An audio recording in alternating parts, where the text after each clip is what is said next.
स्थानीय श्री जगन्नाथ उच्च माध्यमिक विद्यालय रे पियन श्री सुरेंद्रनाथ मिश्र को अवसरकालीन विद्यालय संबोधन सभा अध्यक्ष डॉक्टर रंजन कुमार दासଙ୍କ सभापतित्व अनुष्ठित हो जाइछि।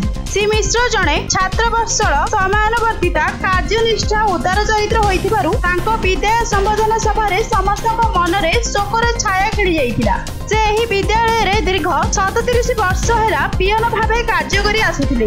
उक्त कार्यक्रम रे मुख्य अतिथि भावे डॉक्टर शिवप्रसाद मिश्र उपस्थित रही तांकर गुणगान करथिले एवं उपढौकन सह फूलतोड़ा देई संबोधन कर जाइथिला।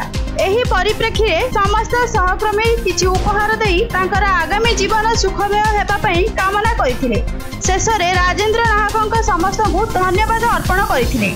संगे संगे कॉलेज रो समस्त अध्यापक अध्यापिका और कर्मरत कर्मचारी यथा अध्यापक अंबिका प्रसाद सामतराय, ओडिया अध्यापक कालुचरण जेना, अध्यापक रामचंद्र नायक, शरद चंद्र जोशी, रमेश चंद्र बेहेरा, अध्यापक अमर नायक, इराजी अध्यापिका सुश्री संगीता पंडा, डी त्रिनाथ प्रधान, ललितेन्दु बेहेरा, कालिया बेहेरा, प्रमोद चंद्र बेहेरा, विश्वनाथ रथ, सत्यवान पंडा, श्रीमती रानी पाणिग्राही, शिवशंकर पंडा, विद्याधर पारिक, वैकुंठ नाहक, धरणीधर मल्लिक, मागुणी बेहेरा, पूर्णचंद्र पंडा, दुर्योधन नाहक, लोकनाथ सेठी, सावित्री बेहेरा प्रमुख कार्यक्रम में योगदान करथिले। गंजाम रंभारू बनवासी सेठी रिपोर्ट न्यूज.in।